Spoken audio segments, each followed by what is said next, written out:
Hey guys, welcome back. This is part 2 of MAOD5 final test review. So right now for this part we're going to do 6 to 10. So for 6 we have 3 and 5 over 6 times 0.55. We want our answer to be in reduced fraction. So unlike in previous problem like number 5, there's no option to do this. So what we want to do in this kind of problem, especially when we have a specified answer that they want, you want to keep it as a fraction. So let's make it a bit thicker. So now we want to change all of them to fraction, basically.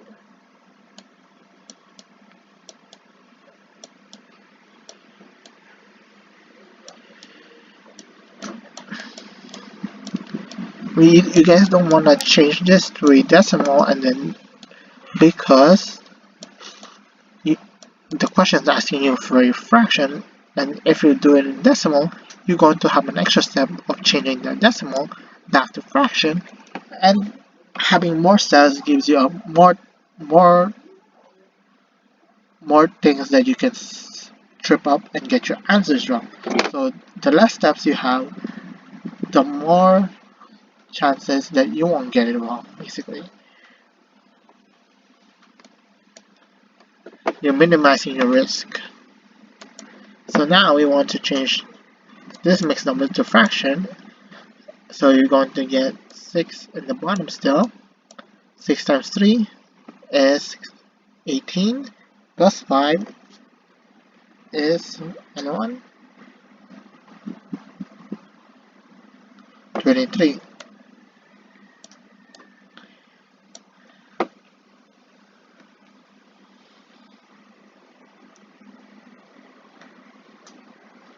And now we have this decimal, 0.55. We want to change that to a fraction, so 55 will be on the top. And how many zeros will our bottom will have?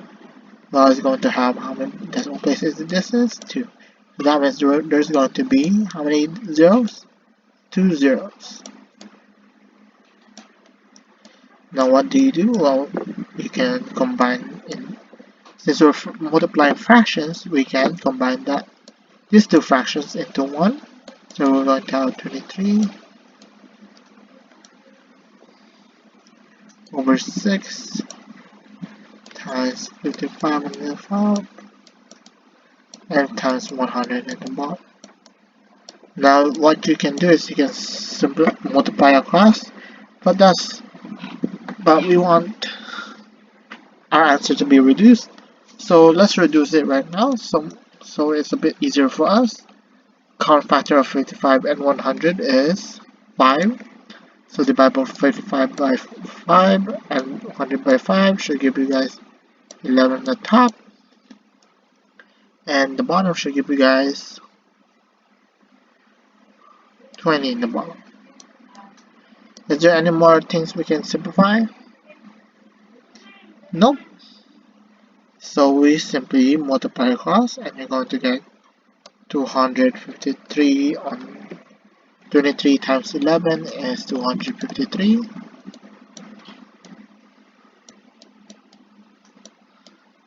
And 6 times 20 is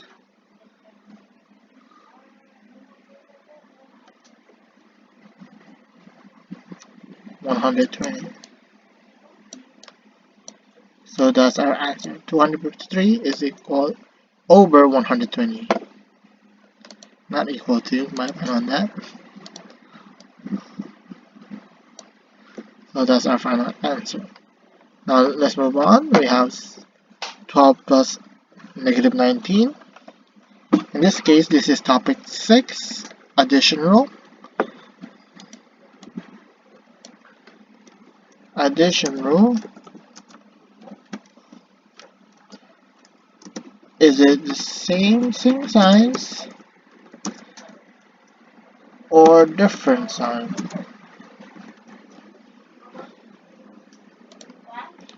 Is it same signs or different signs? Is different signs. So let's have a highlight on that.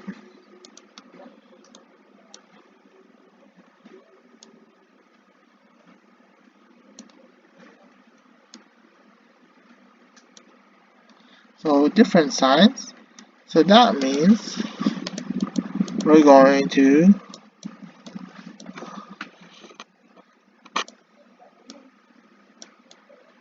subtract, and what do? We get the sign of the larger number.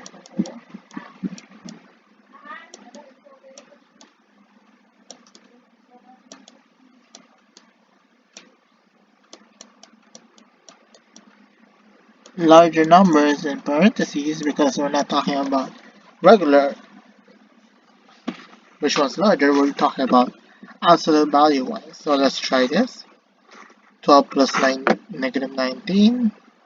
We're going to subtract, so it's going to be, let's use some different number. 19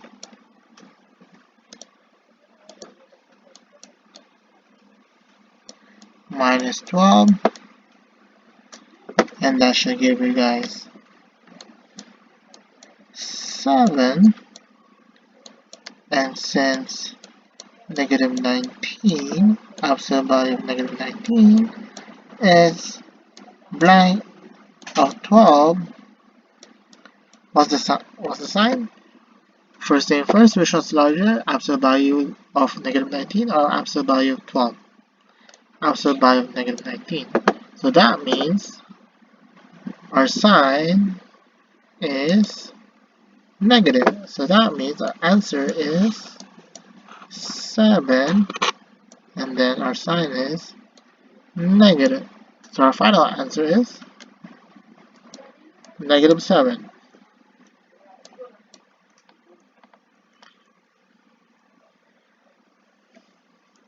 Now we have negative 7 minus negative 2 minus negative 8 minus 9.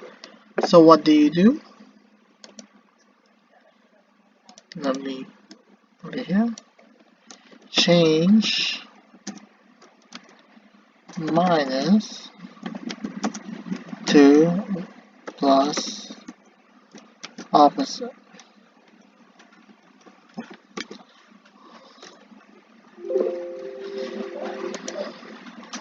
So we're going to change everything that's minus to plus opposite, not negative, minus, okay? That's why it's in quotation mark. It's not a specific, it's a specific line, okay? Just because this ones, they both look the same, doesn't mean we're going to change all of them to plus opposite. We're going to change the specific ones, the one that when we read it, you read it as minus, not negatives. So let's try it. So first thing first, you want to work from the inside of the inside group, some inside innermost outside. So we're going to work the innermost grouping symbol, in this case this quotation mark. So how do we do that? Well, first thing first, let's use a different color. It's blue. So negative 8 stays as is, minus change to plus, and then 9 change to opposite. What's the opposite of 9? Negative 9.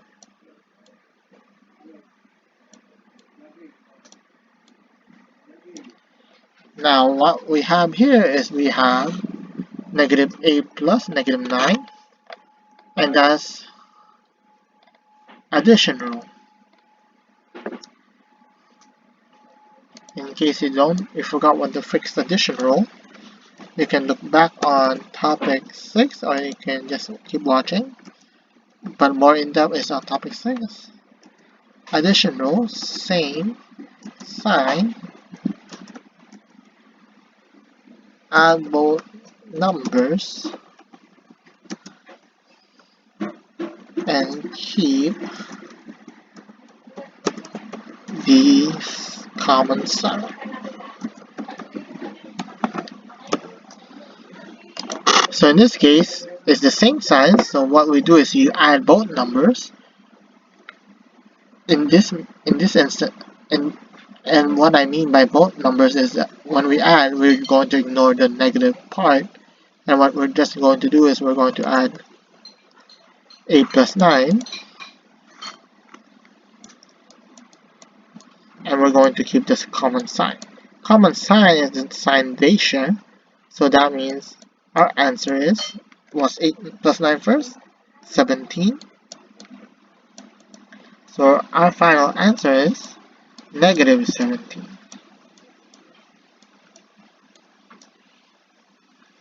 So negative 8 plus negative 9 is negative 17.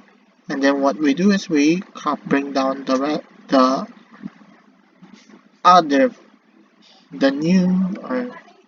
next parentheses, the next grouping symbol.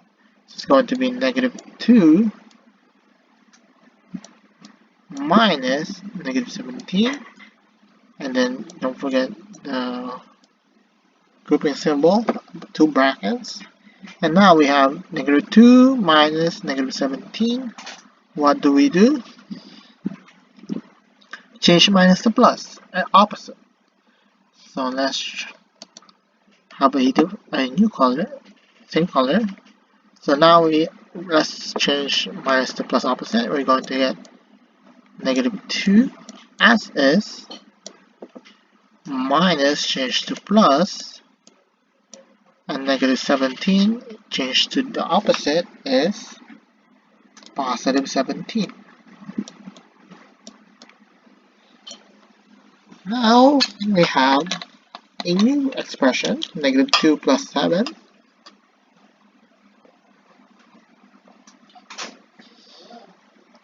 And that should give you different signs. So subtract and get the sign of the larger number. So we're going to subtract 17 minus 2, which is 5, and 17 is larger than negative 2. So that means our answer is what?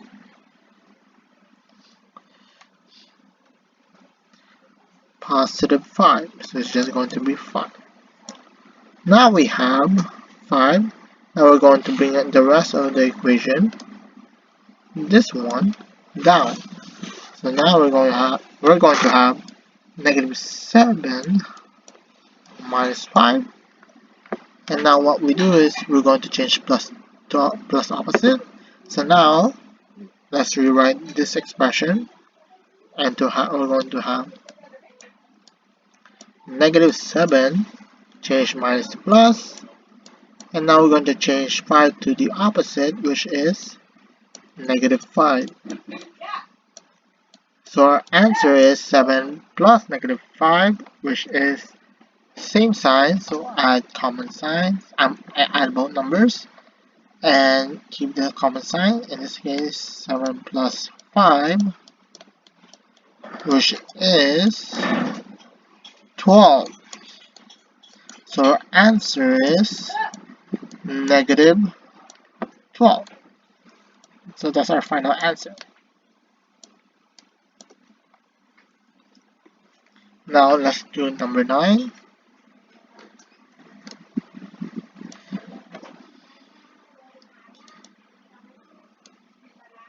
So first thing first, what do? We want to solve this. That's a keyword for you guys. What do we do when we solve? We want the variable alone. We want variable by itself. So our end goal is n is equal to some number. That's our end goal. So how do we go to that end goal? We're going to do it step by step. So the first step is simplify or combine items.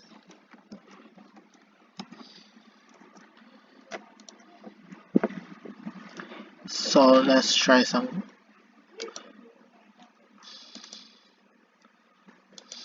So let's try with 2n.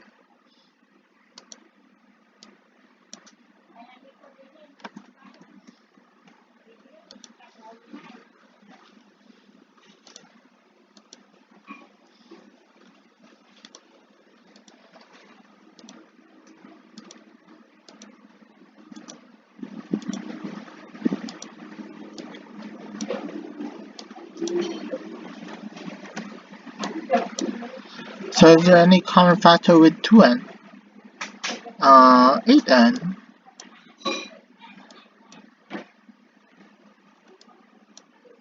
Is there any more common factor? Can we add 5n too? Why or why not? Well, if you answer no, you're correct. And the reason why is on the other side of the equal sign. We can only add things, we can only simplify things and combine letters if they're on the same side of the equal sign. In this case, they're on the opposite side, so we can't do anything. So we're only able to combine 2n and 8n. And if we combine them, 2n plus 8n is 10n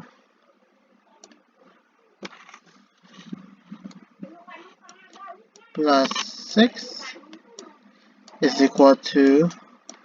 So now that we're done with the left hand side, let's look at the right hand side. It's a different color. Is there any common factor by 6 anyway? No, because 4 and 8 is on the other side. Now let's try 4. Is there a common factor with 4? 5n? Is there a common factor with 4? No. How about 8? Yes, they're both constants, so we can add them.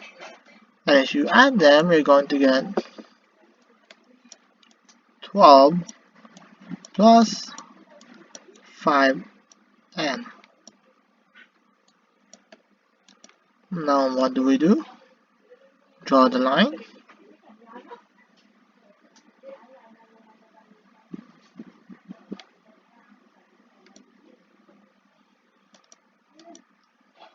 There's a different color, yellow or pink.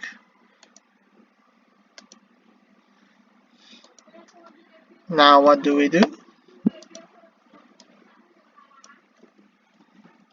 Eliminate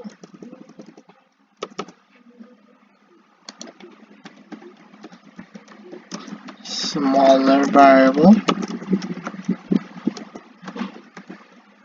How do we eliminate smaller variable? We either subtract or we add. So which one's the smaller variable anyway? It's going to be 5n. So we are going to subtract both sides by 5n.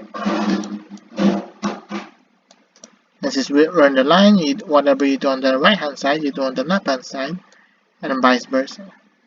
So now 10n minus 5n is 5n, bring down plus 6. And now we have 5n plus 6 is equal to 12. Now our next step is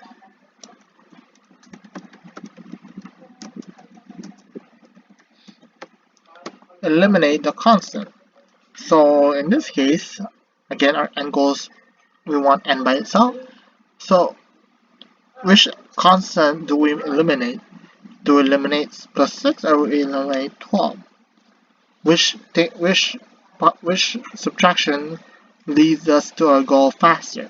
Does eliminating 6 make 5n by itself, or eliminating 12 makes 5n by itself even faster? Eliminating 6 makes it faster, right? So that means that's the one we want to do. So how do? We're going to subtract both sides by 6.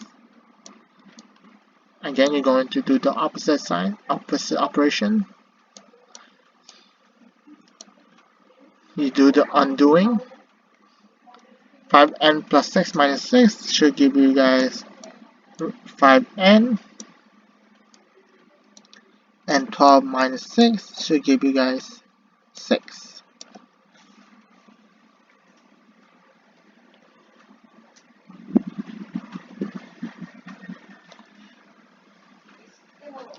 And then is that all? No, we want n by itself, so you want to eliminate the coefficient. So in this case, which one's the coefficient? 5n, or 5 is our coefficient. So you're going to divide both sides by the coefficient 5, and you're going to get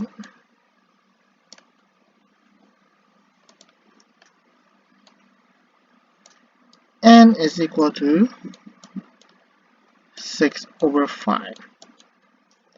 And you might be thinking, but wait, did I do my computation wrong? Let's go check. 2n plus 8n should give you 10n plus 6. 4 plus 5n plus 8 should give you guys 12 plus 5n. So we didn't do anything incorrect. So that means our answer is actually fraction. And having fraction as your answer is okay, guys. A lot of people, just because they got fraction on their answer, they're going to redo their problems, and they're going to get a whole number. And what they believe is that whole numbers usually gives you the correct answer. Whole numbers are correct answers. But no, this is the final test, guys. Final test incorporates all the topics we have learned, and one of those topics are fraction. So sometimes you're going to get fractions, sometimes you won't get fractions on your test, okay? But just because you got a fraction doesn't mean you got it. You should automatically worry and you did something wrong, okay? What I'm saying is just be confident with your answers. Our last problem for this is 10. We have 72x over x is equal to 56 over 63. So what do we do? Well, before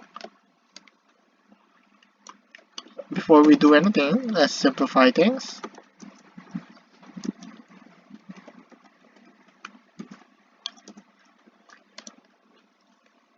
Well,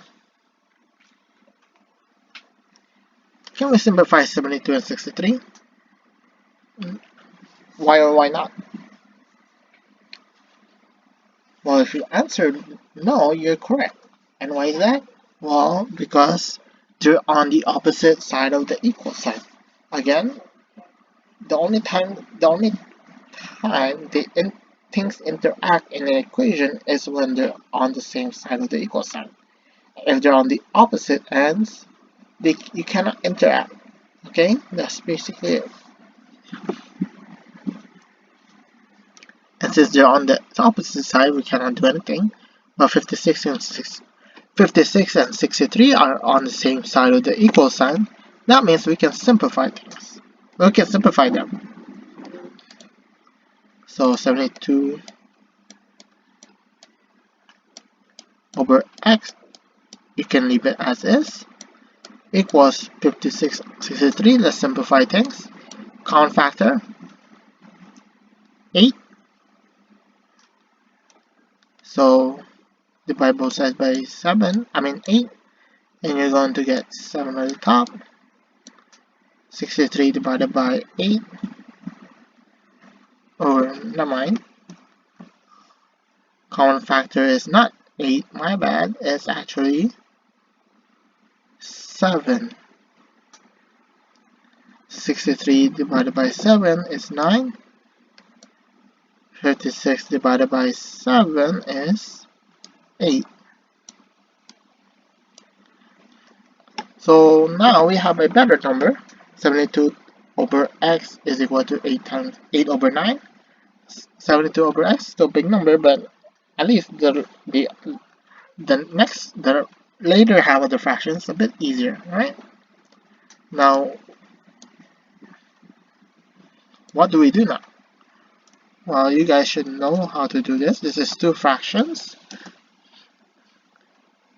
So, and there's an equal sign in between. So what we have is we have something called a proportion. And when we're doing with proportion, what do? We cross multiply. So cross multiply says that we're going to multiply x times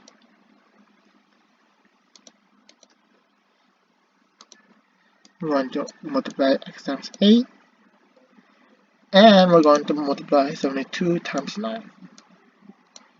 So that means our new equation is 72 times 9 is equal to 8 times x. 72 times 9 is